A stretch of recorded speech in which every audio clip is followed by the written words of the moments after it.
Hey everyone, welcome to another deep dive, and this one is a real head scratcher. It's a fascinating mystery for sure. Yeah, so today we're going way back to 1938 to Japan, Hmm. right in the middle of the Edo period.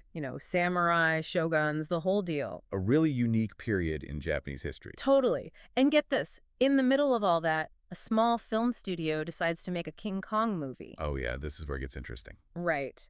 But here's the kicker. They didn't ask permission from RKO, the ones who actually own the rights to King Kong. Bold move for sure, especially back then. Talk about bold. So this unauthorized film, The King Kong, that appeared in Edo, it actually predates Godzilla by a whopping 16 years. It really could be one of the earliest examples of the kaiju genre. You know, those giant monster movies Japan is so famous for. Except here's the thing, nobody seems to have a copy of it anymore. It's a lost film, which makes it even more intriguing. Like a lost piece of film history.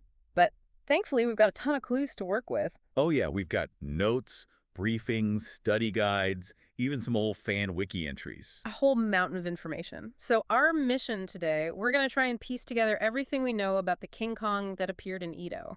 The plot, the production, the context, the whole shebang. Exactly. We'll even try to figure out whether Kong was giant size in this version or not. Ah, yes, the big controversy. You mentioned the Edo period. What was going on in Japan back then? What was so special about that time? Well, it was a really unique period in Japanese history, known for its distinct social structures and cultural norms. Like what? Think samurai walking the streets, strict social hierarchies, a flourishing art scene. It's a world that's both familiar and totally alien to us now. Okay, so why would a film studio in 1938 Japan choose to set their totally unauthorized King Kong movie in this specific period? Well, they could have gone with a contemporary setting, but choosing the Edo period was a deliberate move. Oh, I see. It was a way to blend Japanese history and culture with this Western pop culture icon, King Kong. Okay, that makes sense. Now, let's get to the plot because it's a wild one. What we've been able to piece together is that it's a story about kidnapping and revenge. Mm. So we have this wealthy businessman, Hayutoba, and his daughter, Chainami, gets kidnapped. Right. And naturally, there's a reward offered for her safe return. But of course, it's not that simple. Not at all. The kidnapper is this guy named Maganajigo, a former employee of Toba, with a serious grudge. And get this, his weapon of choice, a trained ape named King Kong. Yep, you heard that right, a trained ape. Hold on, a trained ape. So does that mean Kong wasn't a giant in this version? That's a great question, and it's one we'll definitely explore later on. Okay, keeping me in suspense. But first, back to the story. This Maganaji, he's not just after the reward money, right? Nope, he wants revenge. See, his dad, Senbei, was basically forced by Toba to create counterfeit coins. Oh no, what happened to his dad? Well, Senbei refused, ended up in prison, and died. So Maganaji takes a job with Toba to get closer to him and plots his revenge. And the kidnapping is part of this revenge plot. Exactly. He uses King Kong to kidnap Chainami. It's all part of his elaborate plan. Wow, talk about holding a grudge. It's kind of like the original King Kong with the damsel in distress and the ape. Right. But this time, it's all wrapped up in this very Japanese story of betrayal, revenge, and family duty. Exactly. Which makes you think, what did audiences in Japan back then think of King Kong? Yeah, was he just a monster, or did they see something more in him? Good question. Yeah. Okay, so let's talk about Kong himself. Let's do it. How big was he in this movie? Because the sources, they kind of paint different pictures. It's a bit of a puzzle. Yeah, some of the promotional stuff, like posters and flyers, they show Kong as this huge monster towering over buildings. Classic King Kong imagery, right? Right. But then the plot summaries describe him as a trained ape. Which makes you think of a regular-sized animal. Exactly. So which is it? Giant monster or trained ape? And to add to the confusion, there's this statement from the guy who actually made the Kong costume for the film. Oh yeah, what was his name? Fuminori Ohashi, and guess what? He later went on to design the Godzilla suit. Whoa, seriously? Yeah, the same guy who made Kong for this movie. Later made Godzilla. Pretty cool, huh? That's amazing. And Ohashi, he actually said that he made a giant gorilla for the King Kong that appeared in Edo. So what's the answer? Was Kong a trained ape or a towering monster? That is the million-dollar question. It really changes how we see this film within the history of giant monster movies. Yeah, because were the filmmakers playing with expectations? Was Kong maybe able to change size in the film? Ooh, imagine that. Right, like he starts small and then boom, he's this giant ape. That would have been groundbreaking back in 1938. It would have been. And sadly, with no known copies of the film existing, it's a question we might never know the answer to. It's like all those stories, all that work, just gone. It is heartbreaking, especially knowing it was most likely destroyed during the atomic bombings of Hiroshima and Nagasaki in 1945. Such a tragedy, so much lost. A stark reminder of how fragile our cultural heritage really is. Absolutely. And it wasn't just the bombings, right? There were other things working against this film. Oh yeah, definitely. Like what? Well, for one, it was a silent film, which by 1938 was already, a bit outdated. Oh, I see. Talkies were all the rage, right? Exactly. Talkies, movies with sound, were becoming the new thing, and silent films, they were fading fast. So it's like trying to release a black and white film today when everyone's used to color. Perfect analogy. It just wouldn't have been as appealing to audiences. Right. Who wants to watch a silent movie when you can hear actors talking and singing and everything? Makes sense, doesn't it? And on top of that, think about it.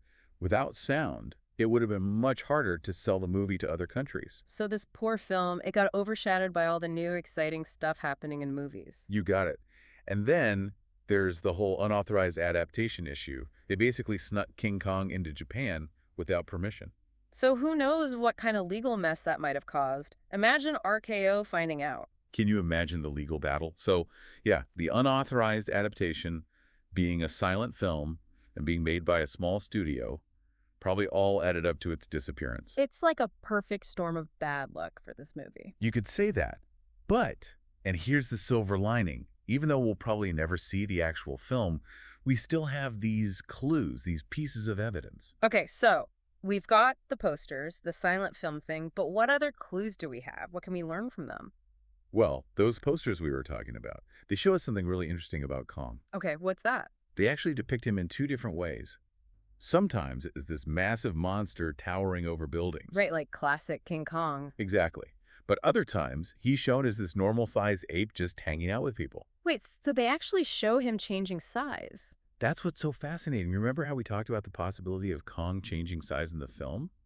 Well, these posters could be evidence that he did. Wow, can you imagine seeing that on the big screen back then? A monster that can just switch between sizes? It would have been revolutionary. Yeah.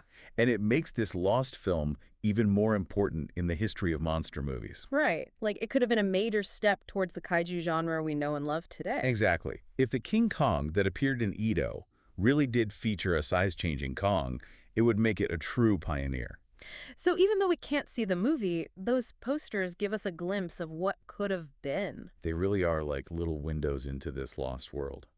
Okay, detective hat's back on. Let's try and solve this mystery.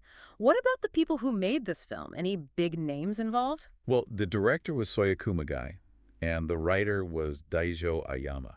Neither of them became, super famous or anything. Oh, okay. But there's something really important to remember about the film itself. What's that? It was a silent film. By 1938, that was already becoming, kind of old-fashioned. Ah, right. Like releasing a vinyl record today when everyone's all about digital music. Exactly. Silent films just weren't as cool anymore. Right. So that might be another reason why the King Kong that appeared in Edo kind of faded into obscurity. People just weren't that into silent movies anymore. What with all those new talkies coming out. Exactly. Plus, think about it. Without sound, it would have been harder to sell the movie to other countries. So this poor film just got caught in the wave of new technology. You got it.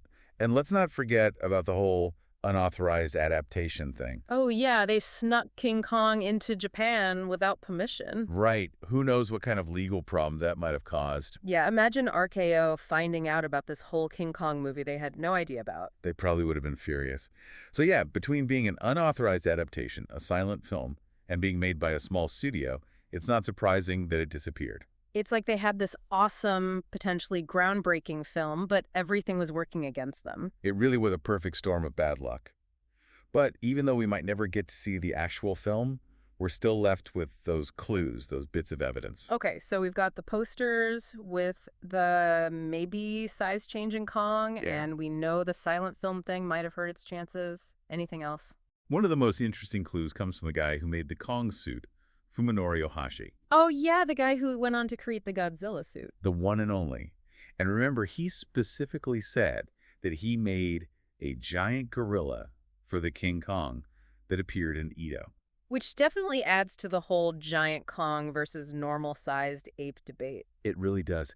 And think about it. If Ohashi's Kong was giant and he later went on to create Godzilla, Well, doesn't that suggest a connection? Whoa, you're right. Like, could this lost King Kong film have actually influenced the creation of Godzilla? It's definitely a possibility. Maybe the King Kong that appeared in Edo was a crucial step in the development of tokusatsu, that Japanese art of special effects that gave us Godzilla and all those other awesome creatures. It's like a missing link in the evolution of monster movies. Exactly. Even though the film itself is lost, its influence might still be felt today. That's amazing to think about. So even though it's lost, it still could have helped shape the monster movies we love. It really makes you think about all the other lost films out there, all those hidden stories, Mm. just waiting to be rediscovered. Okay, but let's get back to the King Kong that appeared in Edo for a minute. Sure. We talked about the posters, the silent film thing, and the suit creator.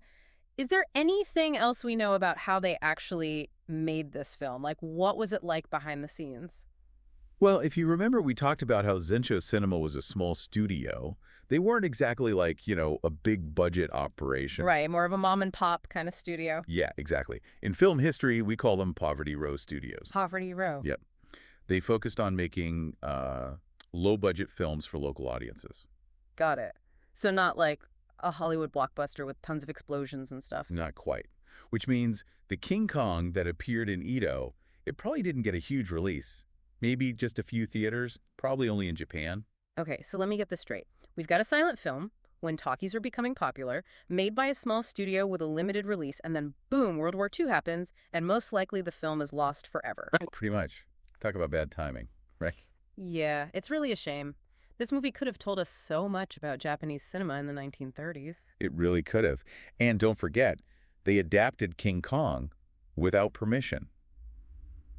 That alone would be a fascinating case study, in international copyright law. Yeah, it's like this Japanese studio taking this American icon and making it their own years before Godzilla became a worldwide thing. Exactly. It could have been a landmark moment in how cultures borrow and adapt from each other in film. And losing this film, it's like losing a piece of that conversation. You said it.